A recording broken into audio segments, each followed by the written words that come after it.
es acerca de lo que son las técnicas cognitivas. La clase pasada hablamos acerca de lo que vienen siendo las técnicas conductuales, que se basan mayormente en agregar estímulos para generar un comportamiento. Pero en este caso vamos a ver lo que son las técnicas cognitivas, las técnicas que ya se basan con mayor profundidad con respecto a el cambio o la reestructuración cognitiva.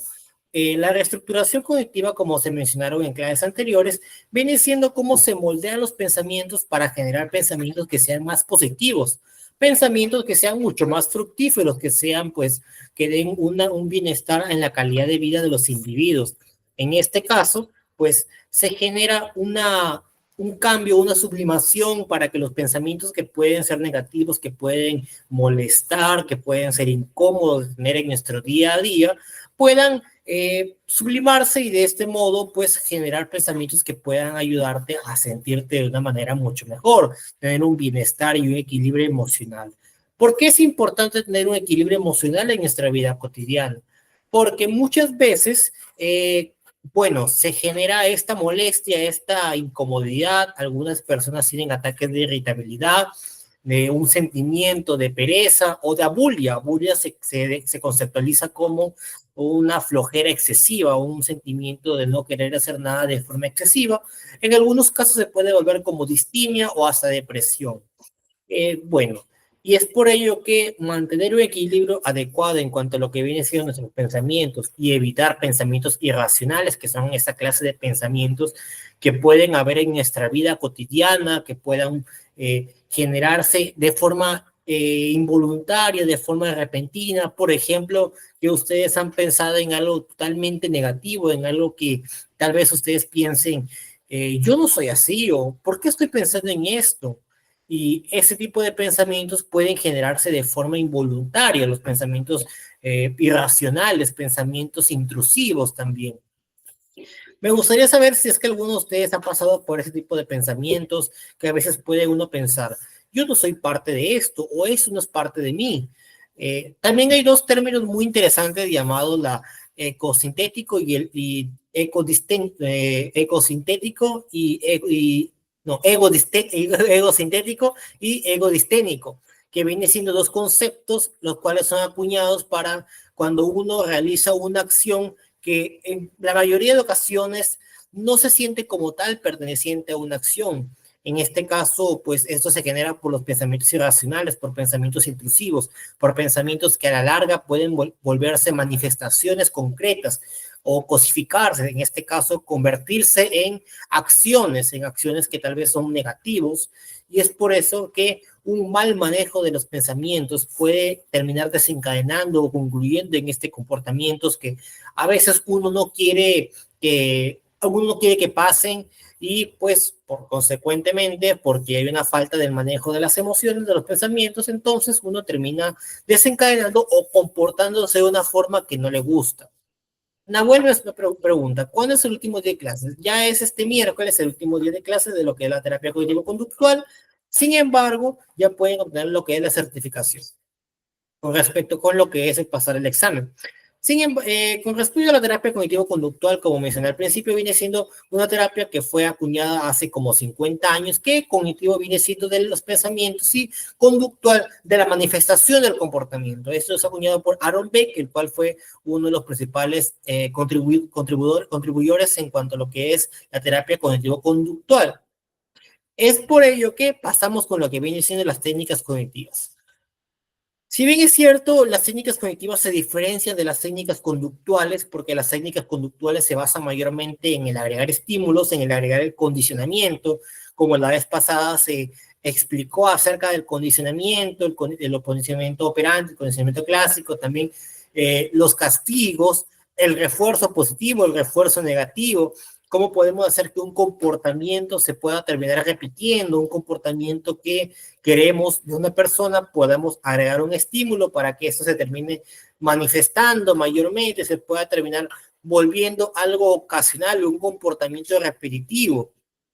Por consecuente, la terapia cognitivo-conductual viene siendo esta forma de reestructurar los pensamientos, y es por ello que mediante lo que son las técnicas cognitivas ya se basan mayormente en los pensamientos, se basa principalmente en cómo los pensamientos se terminan reestructurando, se terminan formando en pensamientos que sean más positivos para nuestra vida cotidiana. Magallanes pregunta, buenas noches, ¿qué papel juega la forma en que entendemos nuestros pensamientos al tratar de cambiar cómo vemos la vida, considerando también el entorno y la cultura? Muy cierto. Muchas veces el entorno y la cultura de una persona puede ser una manifestación subjetiva, una manifestación basada en la relatividad. En este caso, pueden influir mucho en cómo nuestros pensamientos puedan formarse. Muchas veces la cultura o la influencia de los padres, de los abuelos o de las personas, de los apoderados, de los niños, por ejemplo, influyen mucho en cómo su comportamiento, su pensamiento se va a ir moldeando. En este caso, si es que pasa mucho de la relatividad del individuo, en este caso, si es que una persona proviene de una familia donde hay personas que son de buena influencia, que le aconsejan al niño, que le pues retroalimentan cualquier tipo de comportamiento negativo, cualquier tipo de manifestación que pueda generarse, e ir constantemente apoyándolo, ayudándolo. Entonces el niño se va a formar pues con buenos pensamientos, va a tener valores que sean fructíferos, valores positivos. Sin embargo, si es que pues proviene de una familia disfuncional, que a veces pues el papá le pega a la mamá, ese tipo de cosas se le quedan marcados en el niño. Y a futuro se pueden terminar volviendo manifestaciones en los pensamientos, como un estrés postraumático, por ejemplo. El estrés postraumático, como expliqué en clases anteriores, se genera después de 6 meses. En algunas personas se genera muchos años después. Básicamente, el estrés postraumático viene siendo un tipo de estrés que se genera por un evento que alguna persona puede atribuirlo como eh, no apocalíptico, sino como un problema de una alta gravedad.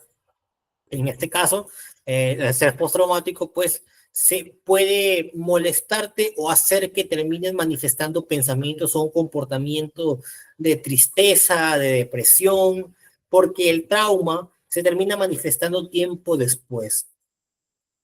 Es por ello que la terapia cognitivo-conductual permite una reestructuración de los pensamientos, una reestructuración para que el paciente pueda interpretar la realidad de una forma diferente. Porque muchas veces uno puede tener un sentimiento de negatividad muy arraigado, muy ahí plasmado en ti, un sentimiento así de que la vida no tiene sentido, de que lo que estoy haciendo no tiene sentido, de que muchas veces pues se siente esa negatividad, esa aura o ese sentimentalismo de que lo que uno hace es pues es en vano, que al fin y al cabo uno va a fracasar, y estos pensamientos pues terminan acumulándose con ustedes. ¿Alguno de ustedes este fin de semana la ha pasado bien, ha aplicado técnicas cognitivas o ha tenido una dificultad para poder manejar adecuadamente los pensamientos? Me gustaría que recuerden en los chats pueden participar o si no pueden levantar la mano. Recuerden que la terapia cognitivo-conductual permite mucho esta reestructuración de los pensamientos, que si bien es cierto, pueden manifestarse en nuestra vida cotidiana, en nuestra cotidianidad. Si no manejamos bien los pensamientos, vamos a terminar comportándonos de una forma, pues, modesta, de una forma que a veces puede ser basado en la irritabilidad o un comportamiento o problemas de salud mental y también de salud física, porque no solamente se basa en la salud mental, sino que los pensamientos pueden terminar somatizándose y volviéndose como algún problema físico. Por ejemplo, la ansiedad termina manifestándose a una gran escala como problemas en el dolor de pecho, o el estrés pueda generarse como dolor en el cuello o también dolor en la vista, etcétera. Toda esta somatización, que viene siendo el término del por cual un problema mental termina convirtiéndose o somatizándose en un problema físico, esto debido a que hay una falta de este manejo de los pensamientos. Y cuando hay una gran manifestación, muchas veces es necesario acudir a la ayuda de un psicólogo o hasta de un psiquiatra, porque a veces los problemas o los pensamientos terminan jugándonos en contra y afrontarlos viene siendo muy difícil Por ello, el que nosotros podamos tomar una mayor conciencia de estos pensamientos, el que podamos darnos cuenta de que tenemos un problema, muchas veces ayuda a que alguien pueda, pues, a sobrellevar los problemas. Ahora, ¿qué pasa cuando hay un paciente, por ejemplo, hay un paciente que no se quiere dejar ayudar? ¿Cómo ustedes podrían intervenir con un paciente que no se deja ayudar, que es muy reacio a tomar terapia? En la primera clase yo mencioné que existe mucho el estigma de que dicen que los psicólogos pues tratan a gente que es bastante loca, que es gente que tiene problemas mentales, etcétera. Pero muchas veces no se dan cuenta de que todas las personas tienen problemas y que a veces pueden generarse como manifestaciones a largo plazo de mucha molestia. Por ejemplo, hay personas que en su adultez terminan manifestando algún tipo de dificultad en cuanto a lo que es el manejo del estrés, de la ansiedad, y ya terminan viviendo con eso, ya terminan volviéndolo parte de su vida. Pero eso está bien o eso es totalmente negativo, eso está totalmente mal, porque cuando no se le da o no se prioriza la salud mental, los problemas van a terminar manifestándose en el futuro. Y yo siento que pues las terapias permiten tratar con una forma más calmada las situaciones de la cotidianidad, situaciones que puedan enfrentarnos o que puedan ser estresores o ansiógenos que puedan molestarnos. Por consecuente, nosotros terminamos volviéndonos más, cada día más, mmm, teniendo mayor dificultad para poder afrontar los problemas. Y esto, primero y principal, porque no somos conscientes o no queremos buscar ayuda. Es por ello que generalmente se recomienda que cuando hay un problema, cuando hay alguna manifestación, alguna molestia en tu salud mental, se pueda pedir ayuda con un psicólogo, con un psiquiatra, porque estos problemas pueden terminar siendo difíciles de afrontar y situaciones que puedan terminar manifestándose en un futuro. También es importante identificar cuál es el problema que te está molestando y qué factores están generando que ese problema termine manifestándose aún más. Magallanes menciona, o sea que los traumas pequeños, si no se les atiende, pueden afectar la salud mental en el futuro. Exactamente. De hecho, a los niños, por ejemplo, a los niños hasta los 7 años de edad tienden a formarse cómo va a ser su comportamiento.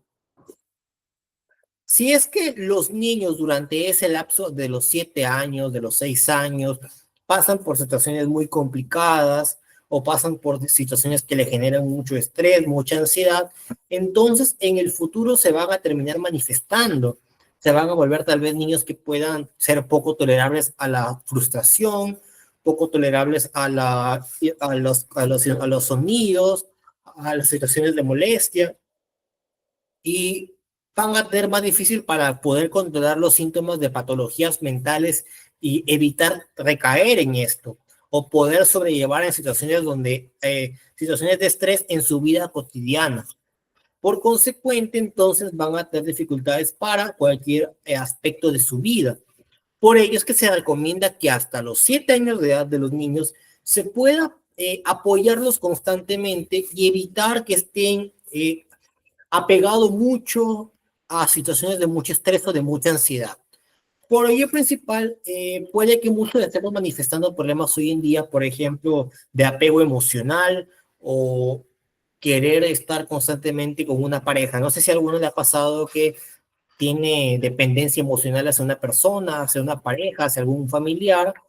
Esto se manifiesta, por ejemplo, porque sentimos esa necesidad de estar constantemente con alguien. Puede ser que en nuestra infancia hayamos sido muy apegados a nuestros padres, hacia algún familiar querido, y en el futuro termina manifestándose como un cariño excesivo hacia alguien.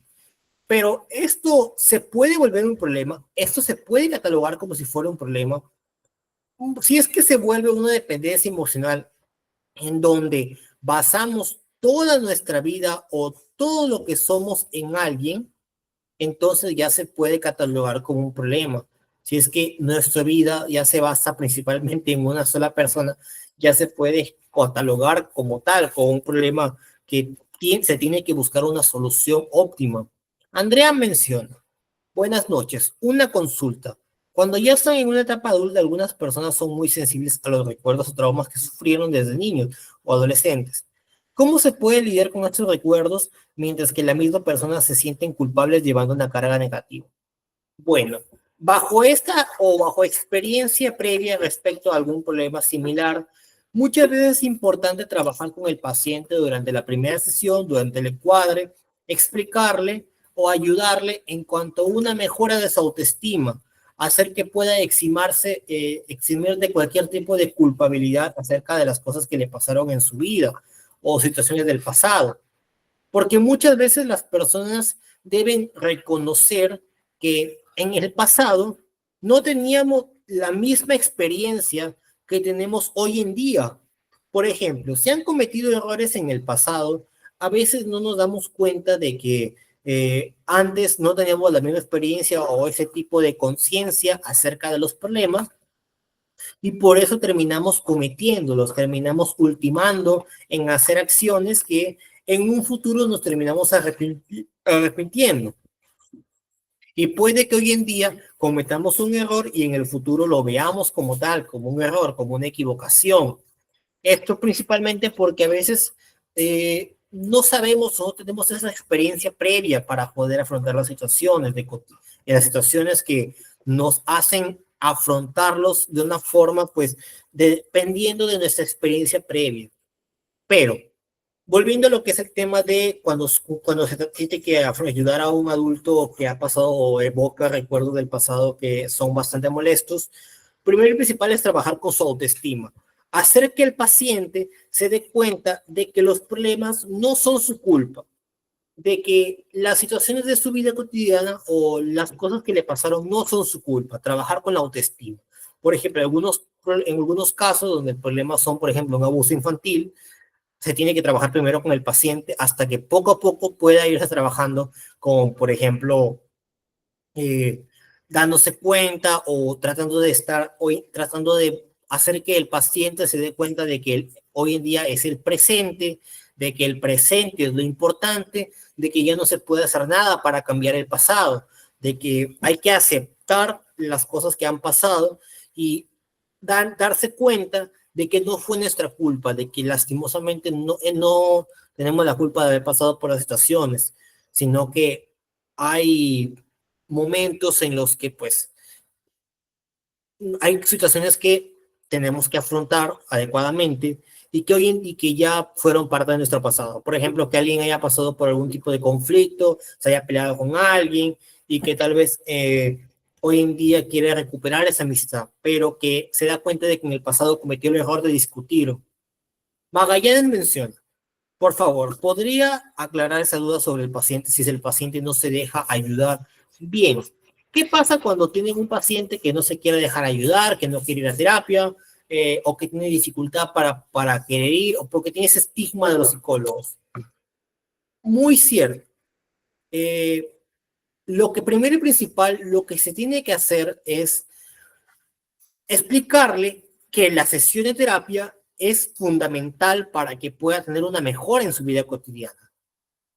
Otra cosa es que se puede llevar al paciente a una consulta y la forma de crear este rapport, el rapport viene siendo la forma de tomar confianza con el paciente. Para tomar esta confianza con el paciente es hacer que poco a poco pueda ir jugando, que pueda ir disfrutando del momento. Por ejemplo, me contaron por ahí que había un paciente que no quería hacer caso a su terapeuta, a su psicólogo. ¿Cómo hizo el psicólogo para que el paciente pueda personarse, para que pueda sentirse a gusto o en comodidad? Aquí fue que el psicólogo empezó a decirle que si no quiere hacer consulta, entonces que lo ayuda a limpiar el lugar, que lo ayuda a barrer. Entonces, haciendo ese tipo de acciones que el paciente quiere hacer o haciendo que el paciente se movilice, entonces poco a poco se va a generar esa cercanía con el paciente, que es lo que se prioriza, que se puede llevar una cercanía, un sentido de confianza entre el paciente y el terapeuta, que muchas veces es muy complicado porque a veces los pacientes tienden a ser un poco reacios o tener esta dificultad para querer confiar en alguien, para querer contarle sus problemas. En otros casos, por ejemplo, hay en adolescentes. Algunos adolescentes no se dejan ayudar porque dicen que no tienen un problema, que su problema no es la gran cosa, o tienen este pensamiento que hacen que no quieran acudir con el psicólogo. Y por consecuente, no quieran acudir a lo que es una sesión de terapia. Por ello principal, si es que el niño, si es que el joven no quiere ir, entonces hay que hacerle caso y esperar a que en algún momento él quiera tomar conciencia de su problema o que su problema termine manifestándose en mayor gravedad y al fin y al cabo si va a querer tomar ayuda. Porque muchas veces se confunde que el tema de ir a un psicólogo es para que te dé consejos, para que te dé consejos, pero no es un consultor, no es pues una persona que te va a dar consejos como tal, sino te ayuda a clarificar tus pensamientos, a que puedas darte cuenta de lo que estás pensando en el momento o a darte las herramientas necesarias para poder afrontar las dificultades. Por ejemplo, uno va con la idea de que cuando va con un psicólogo, entonces va a poder sanar perdón, va a poder tener ya el problema resuelto, cuando en su mayoría de veces esto no pasa. Mayormente no puede suceder ese tipo de cosas, sino que se debe manifestar o se debe ayudar al paciente haciendo que pueda entender sus problemas desde otra perspectiva, como una tercera persona. Hay un tipo de terapia de tercera generación que hace que el paciente vea los problemas desde otra perspectiva. Por ejemplo, yo tengo un problema, pero el paciente me ayuda a que pueda ver esa dificultad, esa situación, viéndola como si fuera otra persona, como si fuera un amigo cercano, como si fuera un familiar o como si fuera alguien totalmente externo de ese problema. Te ayuda a que puedas entender la situación bajo otro tipo de perspectiva, bajo otro punto de vista. Y muchas veces ese tipo de terapia funciona porque te ayuda a que puedas ver los problemas aparte de otra perspectiva, sino que puedas darle otro tipo de significado, otro tipo de significancia hacia el problema. Es por ello que la terapia cognitivo-conductual, volviendo con el tema, creo que me había desviado un poco, eh, ayuda a que los pensamientos negativos o los pensamientos automáticos o la rumiación de estar pensando constantemente en algo de negatividad, por ejemplo, yo pienso que soy así, que no soy bueno en esto, que soy malo para lo otro, entonces nos permite reestructurar este pensamiento y generar pensamientos más positivos.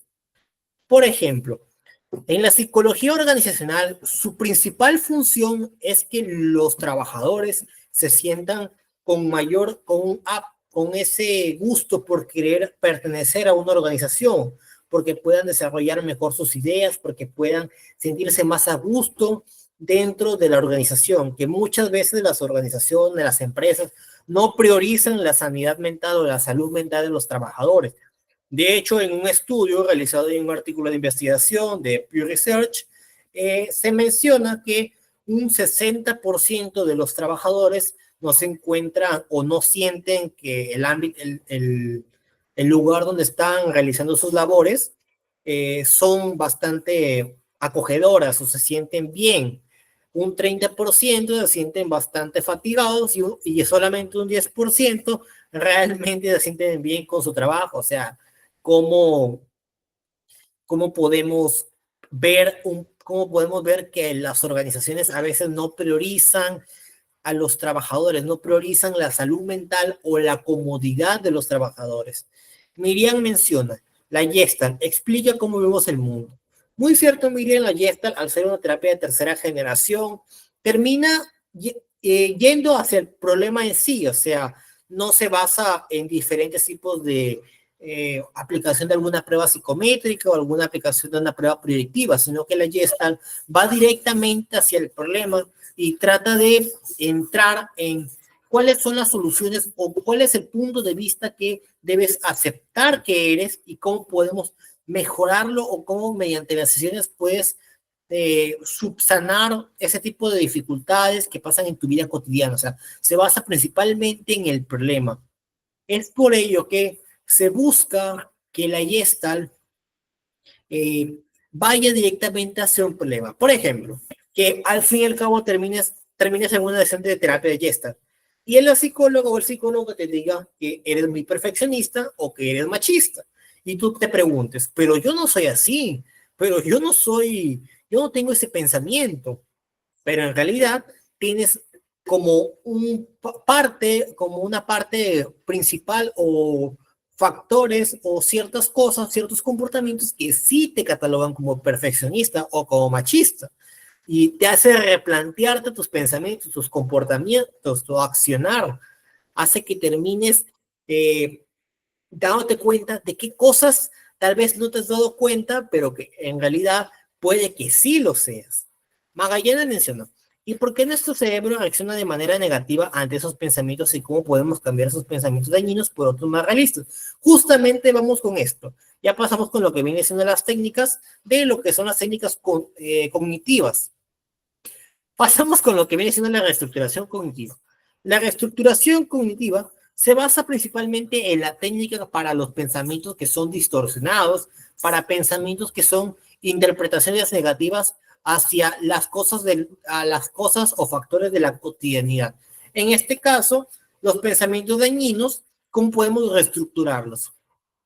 Bien, el terapeuta hace o pregunta qué tipo de pensamientos automáticos o qué tipo de pensamientos son los que acaecen o que pasan en la vida del paciente.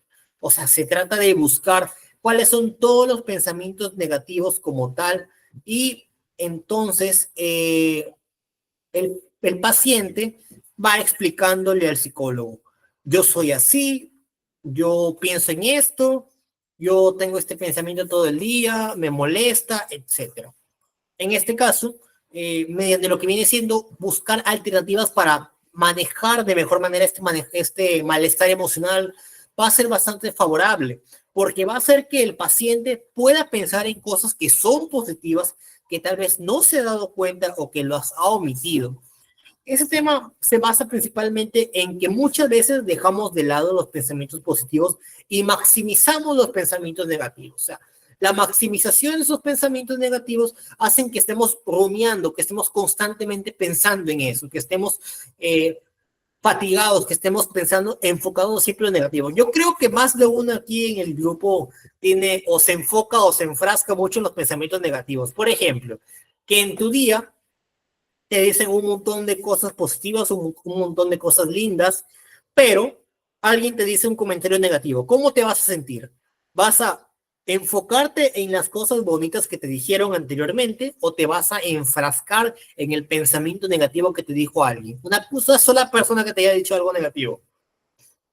Obviamente, muchas personas se enfrascan o se ensimisman mucho en un pensamiento negativo y dejan de lado las cosas positivas, o sea, dejan de lado las cosas bonitas que le puedan haber dicho.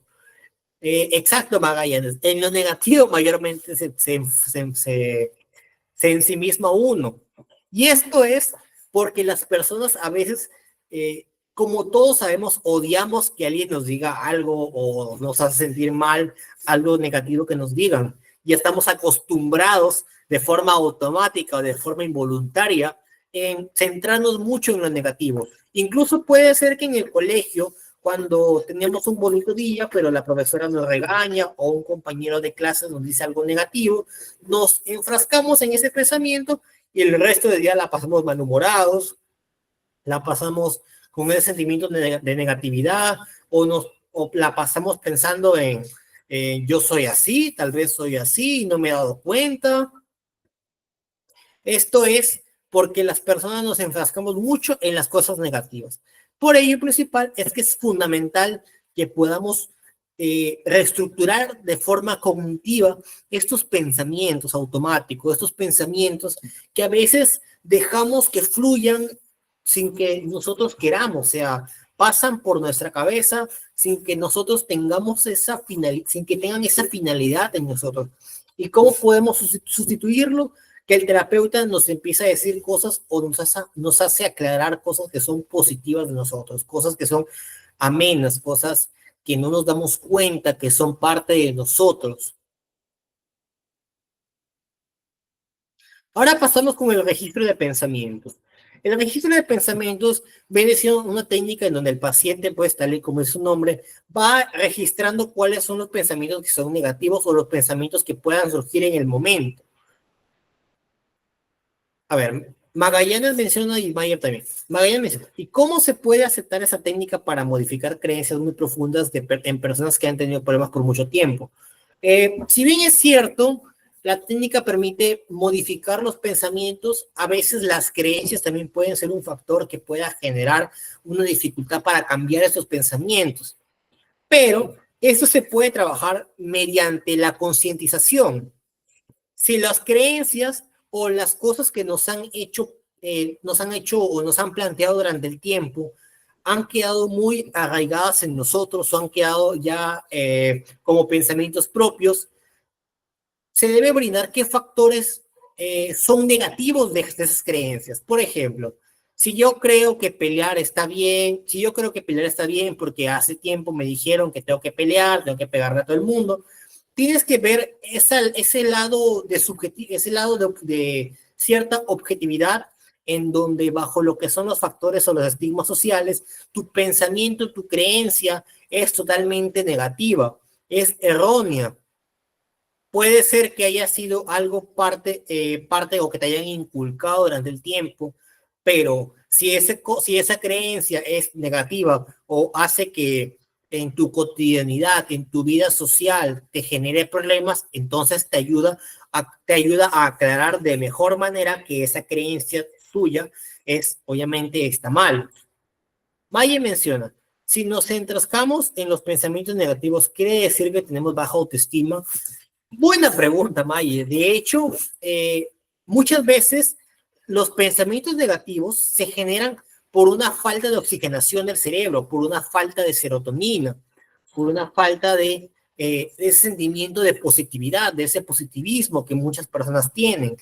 Y eso se puede relacionar a una baja autoestima porque cualquier mínima cosa que nos digan cualquier mínima cosa que nos digan puede hacer que nuestra moral se baje y por consecuente una acumulación de pensamientos negativos puede hacer que nuestra autoestima termine sobrecalentándose de forma jocosa, por así decirlo, o puede hacer que terminemos enfrascados en solamente la negatividad. Por ello, principal es que es muy importante que nosotros podamos comprender que estos pensamientos nos hacen daño, que no es natural o no es saludable el estar totalmente pensando en algo negativo y que puede ser por ello, principal, nos genera problemas o conflictos en nuestra cotidianidad. Bueno, volviendo con el registro de pensamientos. Esa técnica fue creada por Penny Wright, el cual pues, en 1974, él menciona acerca de que los pensamientos negativos o hacer conciencia de qué pensamientos aparecen en ese momento, cómo podemos reestructurarlo por un pensamiento que seamos positivo. Esa técnica consiste así. Durante 4 días, escriban todos los pensamientos negativos que aparezcan en su cabeza en el momento exacto.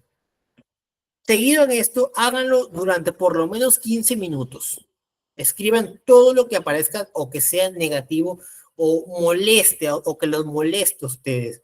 Y al costado, escriban o enfóquense en un pensamiento positivo o que tal vez a veces no nos damos cuenta y que este cambio cognitivo que van a ver o esta comparación entre ambos pensamientos va a permitir una mejora cognitiva como tal. Creo que ustedes se van a dar cuenta de que los pensamientos negativos, de que el sentimiento, de que ese pensamiento automático tiene una solución o tiene algo que es totalmente opuesto al pensamiento negativo como tal. Y es muy importante que nosotros nos podamos dar cuenta de ello, que podamos cambiar y reestructurar esos pensamientos. Muy bien. Monse me pregunta, ¿el registro de pensamientos ayuda a liberarnos cuando uno sobrepiensa la situación? Exactamente, porque como mencioné antes, lo que ustedes van a tener que hacer es pensar en redactar en ese momento cuál es su pensamiento que más les moleste, que aparezca en ese momento. Es por ello que mediante esto van a poder tener una mejora en cuanto a la reestructuración y a su reestructuración cognitiva. Y si bien es cierto, el registro de pensamientos va a generar una mejora en cuanto a lo que es el malestar de esas distorsiones cognitivas, de esas escenas mentales, entonces va a facilitarles a que cada vez que ustedes piensen en esa cosa negativa, van a acordarse también de la cosa positiva que pensaron o que tienen como solución o que tienen como o que plantean como si fuera pues un registro diario de pensamientos. Muchas personas también lo pueden catalogar como si fuera un diario. Creo que muchas veces pueden decir que un diario también es como uno redacta o escribe todo lo que han pensado en su día a día, ¿verdad? Aquí es muy cierto porque el diario nos permite pues escribir qué ha pasado en nuestro día, en la cotidianidad de nuestro día. Pero el registro de pensamientos nos ayuda a tomar conciencia de esos pensamientos negativos y cambiarlos por pensamientos que sean más positivos, generando un cambio que va a permitir que una persona se sienta de una forma más tranquila, de una forma más alivianada. Creo que hay un término llamado eutimia, que viene, ataraxia, que se define como si fuera un equilibrio en cuanto al bienestar emocional de la persona. Bien. Luego pasamos con el debate socrático. El debate socrático consiste como una serie de preguntas que vienen siendo guiadas con el terapeuta. En este caso, ya tiene una estructura previa de cómo son las preguntas. O sea, ya es por así decirlo, una entrevista estructurada. Con preguntas que permite o examina el valor de la validez de las creencias. Esos tipos de preguntas permiten invitar a reflexionar a la persona. En este caso, bajo qué situaciones aparecen ese tipo de pensamientos o bajo qué circunstancias o qué factores hacen que uno piense o se sienta de tal forma. En este caso, cómo uno puede interpretar la situación y cómo podemos tomar conciencia de esos pensamientos que muchas veces pueden ser bastante molestos, que pueden aparecer así de manera repentina y que a veces uno tiene esa molestia de por qué pienso en esto, por qué está pasándome esto. Y muchas personas, yo pienso que más de uno ha pasado por ese tipo de dificultades, ¿verdad? Magallanes menciona, ¿y cómo pueden las preguntas guiadas ayudar a una persona a cuestionar sus creencias sin sentirse atacada? Las preguntas pueden ser tanto estructuradas como no estructuradas. En este caso pueden ser preguntas que es, primero y principal, indagar en el problema, indagar en la situación y luego que las preguntas ya no estén tan estructuradas, sino que se basen mayormente en la situación, siendo muy sutil, pero muy sutil. Porque si el paciente se siente incómodo, si el paciente ya no quiere contar más de sus problemas, ya no quiere contar más de cómo se siente, entonces ya no va a sentirse parte de la sesión psicológica, va a sentir como una molestia. Es por ello principal que el terapeuta siempre tiene que tener en cuenta el factor de sutilidad, el factor de ser bastante sutil con lo que diga. Es por ello que este tipo de terapia, este tipo de manejo o actividad cognitiva va a permitir que la persona pueda tomar más conciencia de sus pensamientos e invitarse a reflexionar acerca de la situación en la que esté viviendo, acerca del momento, de la situación que pueda aparecer ese pensamiento que pueda ser bastante molesto. Magallanes menciona, pero ¿qué forma simple se podría usar para saber si estas preguntas realmente ayudan a cambiar la forma de pensar? ¿Bajo qué formas simples? Bien, entonces, primero y principal, enfocarse en el problema que diga el paciente. Bien, entonces, ¿qué? Primero partir con enfocarse e indagar mucho en ese problema que está pasando el paciente. Después, posteriormente, ya preguntarle si realmente este pensamiento le está haciendo bien a su vida o le está haciendo mal. También otras preguntas que le invitan a reflexionar, por ejemplo, si tú crees que estos pensamientos deberían estar contigo o no deberían estar contigo. Tercero y principal, el que el paciente tome reflexión o conciencia de que esta forma de pensar, ese tipo de cosas que está pasando, están haciéndole un bien en su vida o le están haciendo un mal a su vida. Todo ese tipo de cosas o de situaciones, eh, ese tipo de un replanteamiento de sus pensamientos va a ayudar a que el paciente empiece a reflexionar acerca de su situación actual y que mediante esto va a empezar a desarrollar un sentido de pensamiento más flexible, más funcional, más óptimo. Preguntas que tienen que ser muy sutiles al principio y ya más adelante empezar a cuestionarlo al paciente, cuestionarlo pero poco a poco. Porque si el paciente ya siente esa incomodidad, siente esa molestia, entonces ya no va a querer seguir acudiendo a las más sesiones terapéuticas. Un error muy común que cometen los psicólogos es que no se genera esa conversación inicial o ese rapport, no se genera esa confianza entre el terapeuta y el paciente. Por consecuente, entonces el paciente va a sentirse con esa negatividad. Es por ello que se invita que se pueda trabajar de poco a poco, de sesión en sesión, lo que viene siendo las terapias para que el paciente no se sienta ni apurado, ni se sienta obligado a ir, sino que se sienta a gusto y que le permita tener una mejora en cuanto a la concientización de esos problemas. Luego tenemos la psicoeducación cognitiva. La psicoeducación cognitiva permite explicar cómo los pensamientos influyen en las emociones y conductas. En este caso se permite utilizar ejemplos que estén en la cotidianidad, ejemplos o situaciones similares al problema del paciente y cómo se puede brindar herramientas conceptuales o cómo poder reconocer que estos pensamientos son negativos para el paciente.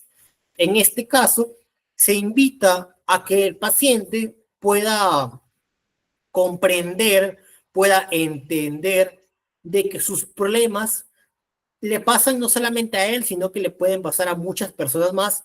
Y de esta forma se pueda tomar como ejemplo, como una ejemplificación para que pueda darse cuenta más adelante de cómo este problema tiene solución, cómo este problema tiene una situación de mejora.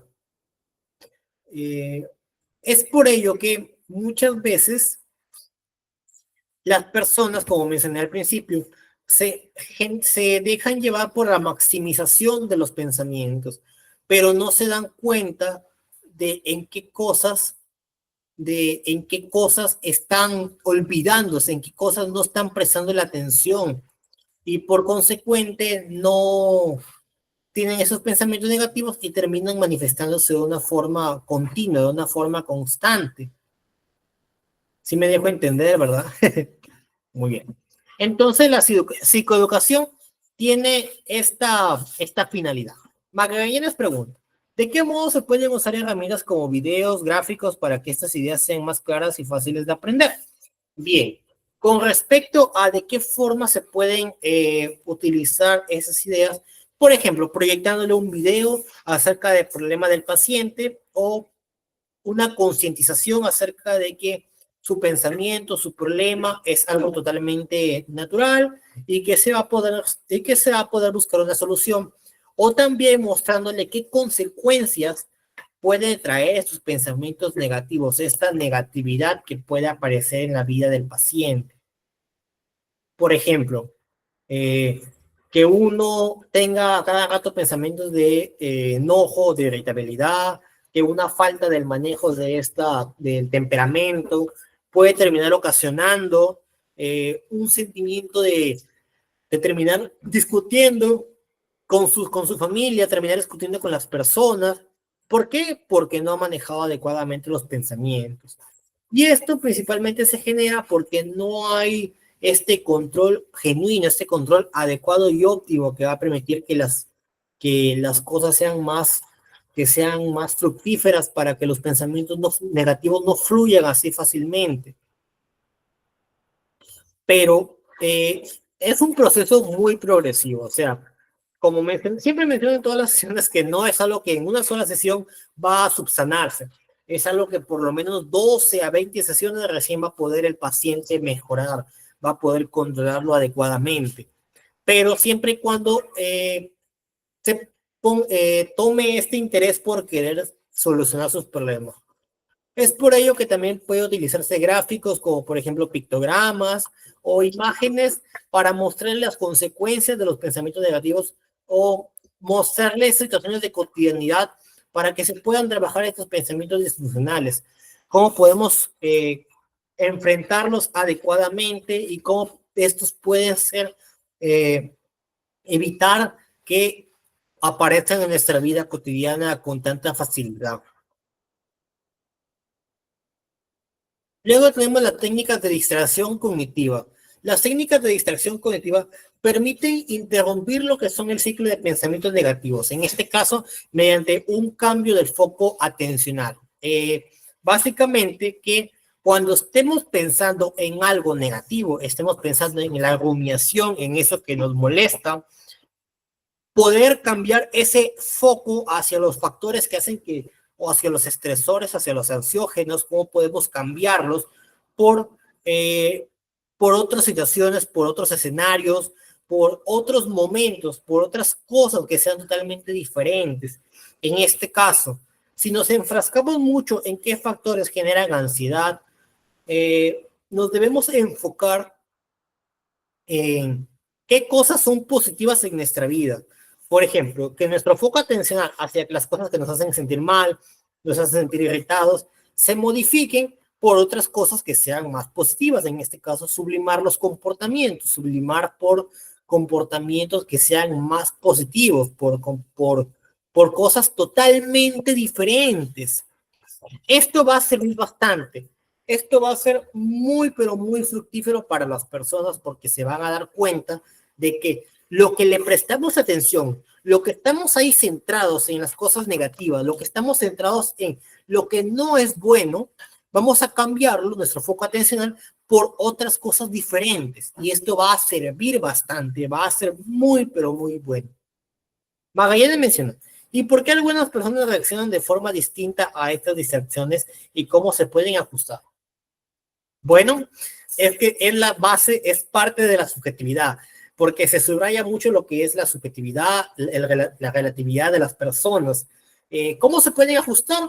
Bueno, depende mucho del análisis del comportamiento de la persona, del individuo, cómo se comporta ante estas situaciones, cómo es su carácter, su temperamento, porque gracias a esto, el paciente, el terapeuta, va a hacer que qué cosas le gustan al paciente. En vez de enfocarse en el pensamiento negativo, va a ayudarlo a enfocarse en las cosas que le gusten hacer al paciente, que muchas veces dejamos de lado hacer las cosas que nos gustan. Por ejemplo, ¿no les pasa que ustedes están teniendo una semana o ya días bastante negativos, días bastante mucha molestia o que se han peleado con alguien, etcétera, etcétera? Ya. Eh, Han dejado de lado actividades que les gustan hacer, han dejado de lado cosas que antes solían gustarles, cosas que antes solían realizar, por ejemplo, algún deporte, por ejemplo, alguna actividad, ver videos, etcétera. Muchas veces dejamos de lado ese tipo de cosas que terminan socavándonos, terminan haciendo que perdamos nuestra personalidad, nuestro propio nuestro bienestar, nuestro espíritu, por así decirlo. Eh, Hay algunos casos, esto es un poco jocoso de mencionar, pero hay algunos casos donde alguna pareja tóxica termina haciendo que termines eh, evitando cosas que antes solías hacer por darle toda tu atención, por hacer que sea tu foco atencional, ¿verdad? Y terminas distrayendo, terminas generando esa molestia, ese sentimiento de ya no querer estar con esa persona, pero igual estás porque no te queda de otra, y terminas dejando de lado ese tipo de cosas que antes solías hacer. Eh, es por ello que muchas veces el terapeuta nos ayuda a que dejemos, a que podamos enfrentar esas situaciones de molestia con acciones o con el accionar de cosas que antes nos gustaban hacer, con cosas positivas. Naye menciona, un narcisista nos hace olvidar nuestra identidad. Muy cierto, Naye, porque a veces también nos comportamos de forma narcisista, ese es un dato interesante, pero las parejas que pueden ser muy narcisistas hacen que nos sintamos de forma negativa, nos sintamos siempre en comparación con esa persona. En vez de sentirnos en una relación, terminamos sintiéndonos como ninguneados, como menospreciados, nos sentimos mal con nosotros mismos. En vez de sentirnos bien con una relación, en vez de sentirnos felices o con esa sensación de querer mejorar, terminamos sintiéndonos con esa negatividad de yo con esa persona no me veo un futuro o con esa persona me siento mal y terminamos perdiendo nuestra identidad, terminamos perdiendo lo que éramos antes. Si eso pasa en una relación de pareja, entonces hay que prender las alarmas, hay que prender lo que son los focos y poder darnos cuenta de que hay un problema en la relación. Si la persona, la pareja quiere mejorar, quiere tomar conciencia del problema, entonces va también a recibir una consulta psicológica, va a querer recibir terapia, y si no, pues ya depende de uno mismo si se quiere quedar en esa relación o no. A veces dejamos las relaciones que nos hacen bien por relaciones que nos hacen mal, o sea, huir de esa relación exactamente, o sea, qué cosas nos hacen mal, tenemos que alejarnos de eso, tenemos que dejar esas cosas que nos están atrofiando en nuestra salud mental, en nuestra sanidad mental. Bien, entonces la técnica de distracción cognitiva pues nos permite enfocarnos en otras cosas que sean más fructíferas en nuestra vida cotidiana. También tenemos la técnica de resolución de problemas, perdón. La técnica de resolución de problemas nos permite generar qué posibles soluciones podemos enfrascarnos o qué posibles de ventajas hacia un problema podemos sacarle provecho, podemos buscar una mejor alternativa bajo esa acción, bajo ese problema. Por ejemplo, ¿por qué se promueve la autonomía? Porque mediante ese tipo de técnicas, mediante ese tipo de situaciones, podemos buscar qué oportunidades podemos sacar de esos problemas. Por ejemplo, estás en un conflicto con una persona. ¿Cómo podemos solucionar ese problema? ¿Qué tipo de ventajas o qué tipo de desventajas podemos ver de ese problema? Ya sea, una ventaja podría ser que pueden entablar una mejor conversación con esa persona, disculparse, y las desventajas son que te ignore, que simplemente no te haga caso o que no te preste atención, etcétera. O que no quiera mejorar, no quiera hacer las paces, etcétera.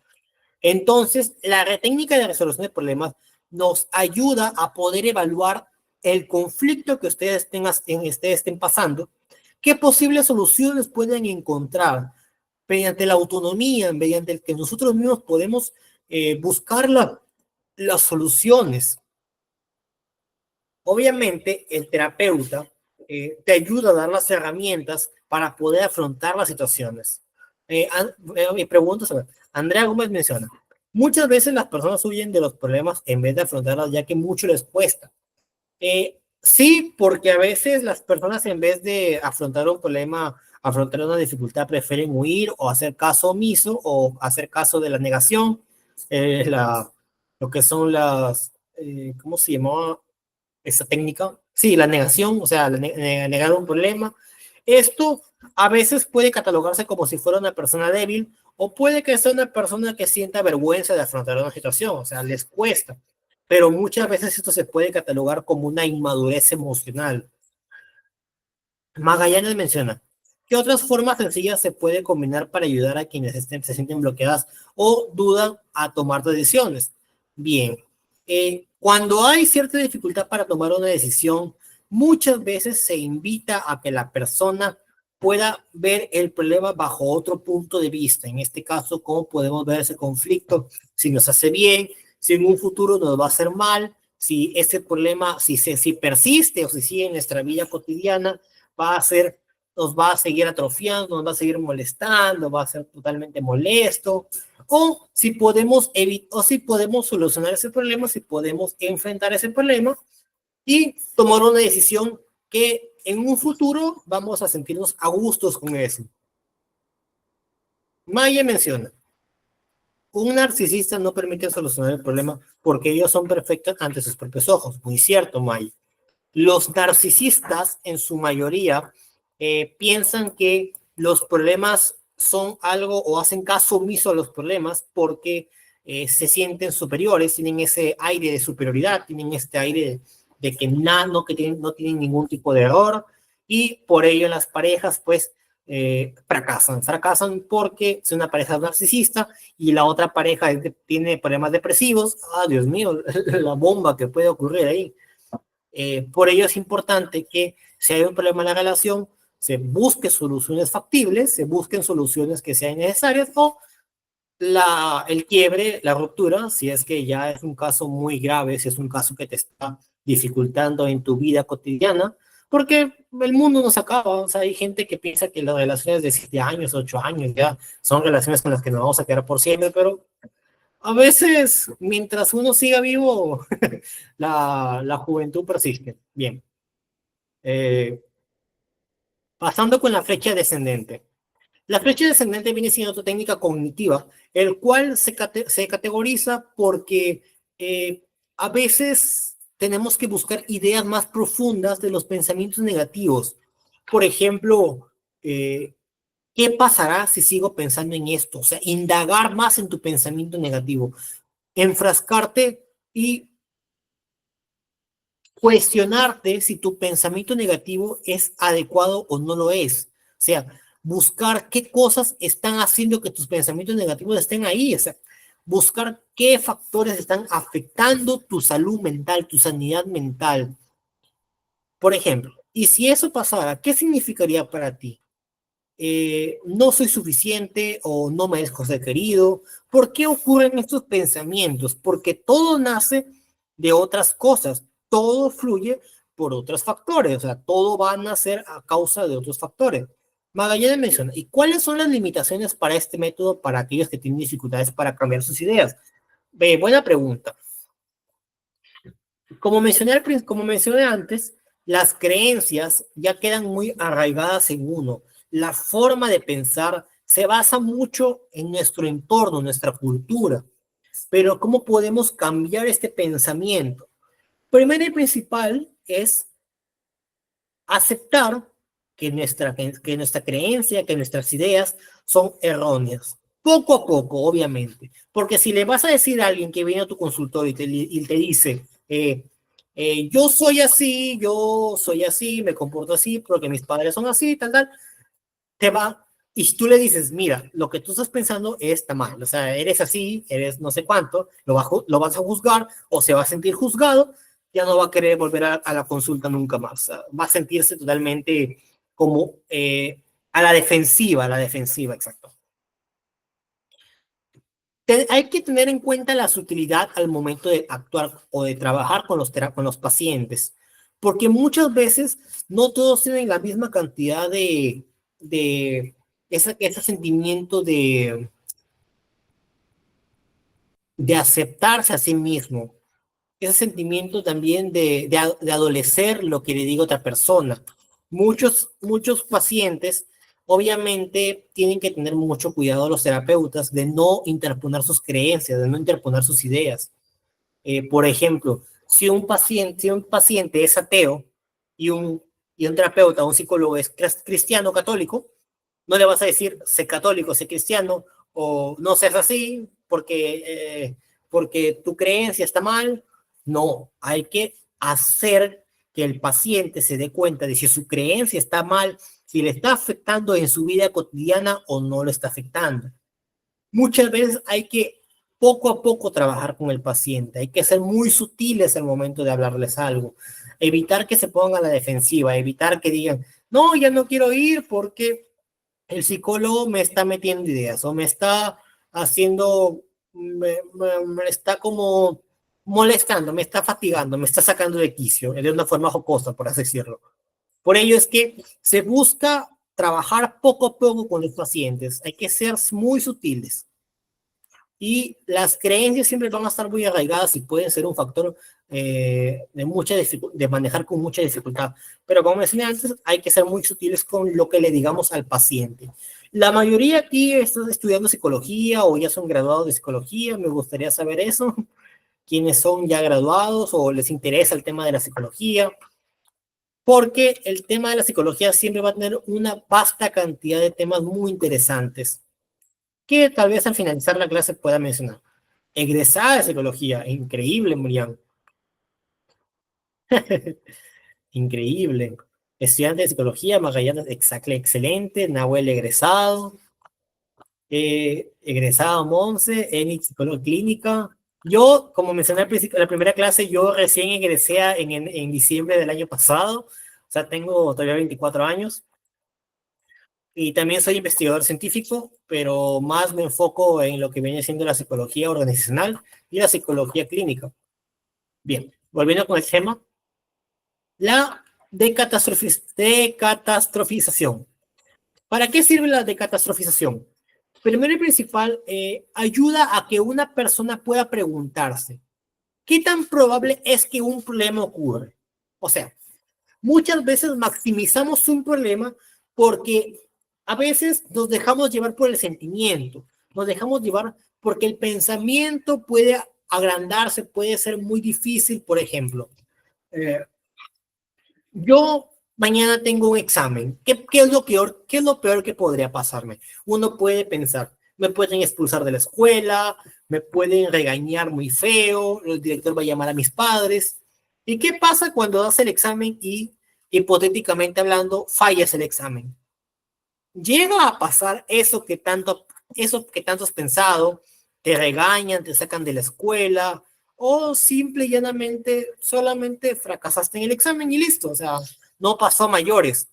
Aquí es la catastrofización, es darnos cuenta de que no es probable que todo lo que pensamos ocurra, sino que puede haber una posible situación similar a lo que pensamos, pero no exactamente como nosotros pensamos, no exactamente como realmente nosotros tendemos a creer que algo va a pasar o de esa forma va a suceder. Obviamente no, sino que va a ser una situación muy similar, pero no va a ser con ese grado de magnitud como nosotros creemos.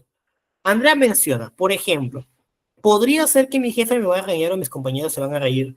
Exactamente. Muchas veces tendemos a creer que ese tipo de pensamientos van a terminar manifestándose como tal, pero obviamente no termina pasando, ¿sí? Solamente maximizamos los pensamientos negativos, pero no van a pasar como tal. O sea, solamente es un sentimiento que puede ocurrir. Y es algo que nos puede pasar a todos. Yo, por ejemplo, en secundaria, tendía a catastrofizar mayormente los pensamientos diciendo, esto me va a pasar porque soy así, o esto va a sucederme, y no terminaba pasando, o sea, nunca pasa mayores, o a veces los problemas terminan solucionándose. Magallanes pregunta, ¿y de qué forma y de qué modo se puede juntar esa técnica con otras técnicas como la meditación para reducir el miedo y la ansiedad? Bien, primero y principal, las técnicas de relajación como la meditación o la respiración diafragmática tienen que aplicarse por lo menos, yo recomendé de 5 a 10 minutos durante la mañana, tarde y noche. ¿Por qué? Porque aquí se basa mucho en la oxigenación del cerebro. Una buena respiración va a permitir que el cerebro pueda oxigenarse adecuadamente y mediante esto vas a poder pensar con más claridad, vas a clarificar tus pensamientos, vas a sentirte mucho más tranquilo, mucho más ameno, mucho más apacible, porque a veces ignoramos que los pensamientos también se basan en esa parte del cerebro que hace que los pensamientos se generen, las emociones, el sistema límbico, por ejemplo. Si es que tenemos desregularizado estas cosas, estos factores, entonces van a generar sus pensamientos negativos. Y también, ¿cómo se funciona? Pues primero meditar, respirar bien y luego preguntarse a sí mismo, ¿realmente va a pasar algo tan grave como lo que yo estoy pensando o solamente es un pensamiento intrusivo o es algo que realmente no va a suceder? Algo que estoy exagerando, por ejemplo. Muchas veces exageramos las cosas porque tendemos a creer en la catastrofización, tendemos a creer en que las cosas van a salir mal, pero no, hay que tener siempre una mentalidad positiva, porque algo que a mí me enseñaron hace mucho tiempo es que teniendo una mentalidad positiva, entonces las cosas van a salir bien. Muchas veces nos terminamos omnibulados o terminamos omnibilados, sí, omnibilados, que es la palabra, tendemos a pensar en lo más negativo posible, tendemos a sentirnos así porque ignoramos los factores positivos de nuestra vida. O sea, puede que todo esté pasando, todo esté saliendo bien en nuestra vida, pero nuestros pensamientos y su negatividad hacen que nos sintamos mal, hacen que nos sintamos con esa negatividad constante e ignoramos que hay cosas positivas en nuestra vida, hay cosas que son beneficiosas, cosas, oportunidades, etcétera. Por ejemplo, que alguien esté teniendo una buena racha, le estén pagando bien en el trabajo, esté teniendo muchos amigos, pero se siente mal o se siente negativo por los pensamientos. Ahí está, los pensamientos se vuelven un factor desencadenante totalmente negativo si es que no se controlan adecuadamente. Por ello es que hay que tener siempre en cuenta que los pensamientos van a ser hay que controlarlos muy adecuadamente porque son muy fundamentales o son un factor muy indispensable en nuestra vida cotidiana. Si no los controlamos adecuadamente, entonces vamos a tender a tener dificultades y por consecuente vamos a estar totalmente con ese sentimiento de negatividad, ese sentimiento de molestia. Creo que el mindfulness, técnica vamos a ver en la última clase que va a ser el día miércoles para que puedan pues lograr lo que es la certificación. Pero ahorita vamos a ver con respecto a lo que es con respecto a lo que viene siendo la terapia cognitivo-conductual como tal. Bien, entonces pasamos con lo que son el diario de éxitos y logros. El diario de éxitos y logros, tal y como es su nombre, viene siendo como que ver pequeños logros o pequeñas metas que vamos obteniendo a lo largo de nuestra cotidianidad. En este caso, cómo podemos enfocarnos en lo positivo. Muchas veces la gente se centra en, en algo, en una meta un poco irrealista de alcanzar. Pero si nosotros vamos poco a poco pensando, sí, voy a lograr esto el día de hoy, voy a lograr lo otro el día de hoy, voy a lograr tal cosa el día de hoy. Entonces, progresivamente hablando, vamos a empezar a lograr nuevas cosas y nuevas metas. Les recomiendo que se puedan enfocar en metas que sean realistas, que sean posibles para ustedes. Por ejemplo, voy a estudiar mucho para el examen de geometría. Y si salgo bien, entonces voy a sentirme bien, voy a sentirme a gusto conmigo mismo. Magallanes menciona, ¿cómo influye el hecho de notar cada pequeño éxito en mejorar la autoestima y el ánimo de una persona? Porque el anotar las cosas que son positivas en nuestra vida, nos hace replantear, yo soy bueno en esto, yo tengo cosas o tengo ciertas características que son positivas y pues mi personalidad, mi forma de ser o cómo soy yo como persona, entonces tengo a tener, hay cositas que son positivas de mí, o sea, qué cosas se sienten bien de mí, qué cosas son buenas de mí y que vamos a dejar de maximizar en los pensamientos negativos, vamos a enfocarnos en los pensamientos que son positivos, vamos a enfocarnos en las cosas que son buenas de uno, en mejorar nuestra autoestima mediante esta maximización de los pensamientos positivos, mediante el darnos cuenta de qué cosas somos buenos, de qué cosas son, son parte de nosotros que a veces no nos damos cuenta, que a veces ignoramos o pasamos de largo. Por ejemplo, yo soy bueno en economía, yo soy bueno en psicología clínica, psicología organizacional, pero no me doy cuenta porque me enfrasco mucho en las cosas negativas, me enfrasco mucho en la negatividad de las cosas mismas. Y esto es porque nos dejamos influir porque ya estamos acostumbrados a estar totalmente a vivir en la negatividad. Si empezamos a ver el mundo bajo otra perspectiva, si empezamos a adoptar filosofías que sean buenas para nosotros, un estilo de vida que sea fructífero, un estilo de vida que sea saludable y altamente necesario y adecuado, entonces nuestra forma de ver la vida va a cambiar constantemente. Vamos a dejar de lado cualquier ápice de negatividad y vamos a empezar a volvernos seres humanos totalmente diferentes.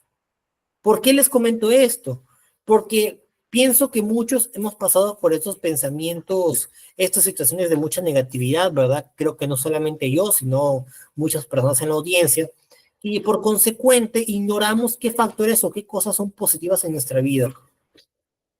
Por ello, les recomendaría que puedan empezar a ver la vida bajo otra perspectiva, bajo otros ojos, por así decirlo, de forma metafórica. Es por ello que, para concluir, las técnicas cognitivas de la terapia cognitivo-conductual vienen siendo esenciales para poder modificar los pensamientos automáticos o irracionales, algún tipo de escenas mentales que pasen en nuestra cabecita, que a veces nos estén molestando, que estén fastidiando, que cómo podemos lograr este cambio terapéutico empezando por nosotros mismos, empezando por que nosotros podamos cambiar nuestra perspectiva y nuestra forma de ver los pensamientos, nuestra forma de tomarlos, de considerarlos, de poder, cómo podemos reestructurarlos adecuadamente. La terapia cognitivo-conductual es una terapia muy clave, muy indispensable y que muchas veces va a funcionar, por ejemplo, en un 80% de pacientes. Otros pacientes se adaptan mejor a otro tipo de terapias, ya sean terapias alternativas, terapias de Gestalt, terapia de lo que es condicionamiento, también en algunos casos, la ABC, etcétera. Por ello, para lograr el cambio terapéutico, todo va a basar que nosotros podamos trabajar en nosotros mismos poco a poco y de forma progresiva. Es como el gimnasio, o sea, vamos a trabajar poco a poco y a medida que pase el tiempo vamos a controlar esos pensamientos negativos para poder afrontarlos adecuadamente y de esta forma vamos a sobrellevarlo de una mejor manera. Andrea menciona, también se puede recomendar la terapia Tai Chi o Feng Shui como refuerzo para nuestra vitalidad, para el bienestar personal de la persona. Exactamente, porque ese tipo de terapias alternativas también van a ayudar a que uno se sienta a gusto, como mencioné antes, la atraxia, la eutimia de la persona, el sentimiento de sentir placer en sí mismo, de sentir tranquilidad. Todo esto va a hacer que te vuelvas una persona totalmente estoica, una persona totalmente tranquila, con un bienestar, con un sentimiento de salud, un sentimiento de equilibrio emocional adecuado y óptimo para que la persona, ya cualquier tipo de problema que tenga, va a saber afrontarlo. Muy bien, y esto sería todo por la clase del día de hoy. La verdad ha sido muy entretenida. Si tienen alguna consulta, pueden hacerla antes de llamar a el encargado Cristian, licenciado Cristian. Magallanes menciona, ¿qué problemas prácticos o culturales pueden presentarse cuando se pide a alguien que anote sus pensamientos diarios? Buena, interesante pregunta. Puede ser que la persona diga o sienta estoy perdiendo el tiempo o lo que estoy haciendo no tiene sentido, ¿por qué voy a escribir mis pensamientos? O hasta la flojera o la bulia puede aparecerse como un factor que reprima que una persona pueda anotar sus pensamientos o dificulte que una persona pueda redactar sus pensamientos. O sea, simple y llanamente que no creas en eso. O sea, piensas que son problemas, ya pasarán, o mis pensamientos ya pasarán, o hasta la misma creencia de no querer escribir los pensamientos diarios. O sea, es algo que a veces uno no, a veces uno pasa de largo, a veces uno no, por así decirlo, ignora hacer las prácticas cognitivas, hacer las prácticas que te van a ayudar a mejorar, que muchas veces pensamos que son tonterías, pero que en realidad ayudan mucho a que uno pueda sentirse bien. Y de hecho, cuando una persona lo pone en práctica, entonces va a darse cuenta de este cambio como persona que va a tener, de este cambio progresivo. Si tienen algún paciente difícil de poder manejar, generen este rapport, esta confianza, sean su amigo, y no interpongan jamás sus creencias, no interpongan jamás que si son católicos, si son ateos, si son chamanes, perdón, chamanes no, si son evangélicos, testigos de Jehová, etcétera, para nada, porque las personas se basan mucho en la subjetividad y todos somos diferentes. Por ejemplo, yo soy católico, pero no por ello le digo a mi paciente que es agnóstico, es ateo, mira, sea así, cree en Dios, etcétera. Obviamente no, porque porque no puedo interponer mis creencias o mis ideales ante algo. Por ejemplo, yo me acuerdo que vi una psicóloga que me dijo que me corte el cabello y yo me quedé extrañado porque dije, pero se supone que los psicólogos no te juzgan por tu apariencia o por tu forma de ver, tu forma de ser. Y bueno, supongo que es parte de cómo una persona pues trata o es como tal. Se basa mucho de la subjetividad. Eso siempre ten en cuenta. Andrea menciona, una consulta adicional. ¿Cómo puedo hacer actividades de distracción como por ejemplo pintar un cuadro, realizar algún trabajo manual como forma de relajación? Pintar mandalas puede ser una actividad relajante. Actividades que a ti te gusten hacer primero y principal. Actividades que te gusten o te distraigan. Jugar en la computadora, jugar con mis amigos, salir a hacer actividades positivas, correr, hacer ejercicios. Ese tipo de actividades son muy fructíferas para que esa distracción mental, esa distracción de los pensamientos negativos o escenas mentales que son negativas, se cambien, se terminen o se opongan a ese tipo de pensamientos negativos. Mayen menciona, muchas gracias por esa clase tan buena, gracias. Magallanes menciona, disculpe, por favor, ¿puede responder a estas dos preguntas? A ver. ¿Qué efectos tiene enseñar a las personas cómo funcionan sus pensamientos y emociones en su vida diaria? ¿Y cómo se notan una técnica de distracción ayuda a calmar una emoción intensa en un momento difícil? Bueno, primero y principal, la primera pregunta. ¿Qué efectos tiene enseñar a las personas cómo funcionan sus pensamientos? Ayuda a que una persona se dé cuenta de cómo un pensamiento lo está atrofiando, lo está molestando en su vida cotidiana. Eh, Porque hay que enseñarle la escala de que las situaciones generan emociones, no, generan pensamientos. Los pensamientos generan emociones y las emociones generan comportamientos. Enseñarle esta estructura básica de cómo los pensamientos van a terminar haciendo que una persona se sienta mal, se sienta con mucha negatividad, se sienta con irritabilidad. Enseñarle cuáles son las consecuencias del problema. ¿Y cómo se nota una técnica de extracción ayuda a calmar en una emoción intensa en un momento difícil? Bueno, bajo un momento difícil para ejemplificarlo, podría ser un funeral, por ejemplo. Ahí sí, no, una técnica de extracción, una técnica de respiración, una técnica de respiración que es más factible que una técnica de extracción, porque la persona va a sentirse en un momento muy complicado, un momento muy difícil. Y pedirle que se distraiga, pedirle que haga una técnica va a ser complicado, obviamente, en ese momento. Lo mejor es dejar que sus pensamientos fluyan, que pueda reaccionar como debe ser, como se espera, y esperar que esa persona pueda calmarse progresivamente. No vas a dejar que esa persona se calme así de un momento a otro, sino esperar poco a poco que pueda calmarse. Bel Arellano menciona, tengo un paciente de 7 años que durante las 2 primeras sesiones no quería participar y en la tercera sesión hice banquitas de papel y por fin se soltó y pudo participar. Se logró crear el rapport. Exactamente, Bel.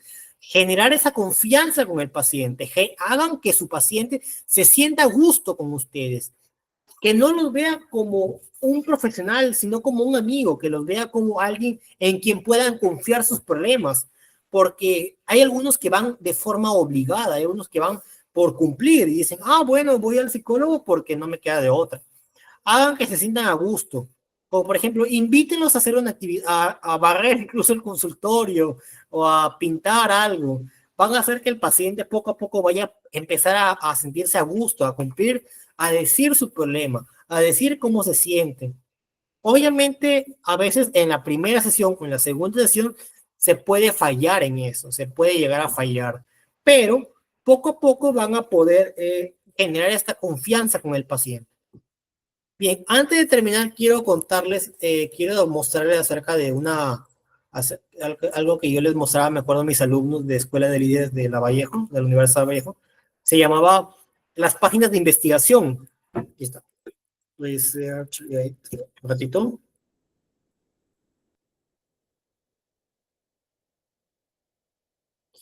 Ese tipo de páginas tienen una gran cantidad de artículos. ResearchGate es una página que tiene una gran cantidad de artículos. Aquí pueden ingresar y pueden ver una vasta cantidad de investigaciones. Investigaciones que obviamente están en inglés, pero que pueden traducir al español.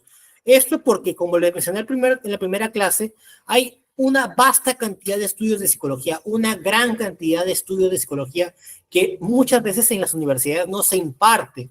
Y me gustaría que ustedes puedan conocer que hay muchos estudios, estadísticas, estudios de otros países, en donde se menciona diferentes tipos de tratamientos, trastornos o comparaciones que hasta les puede ayudar en su tesis también. Por ejemplo, otras páginas viene siendo Scopus. Yo, por ejemplo, tengo una investigación nivel 1 de Scopus, síntomas, está,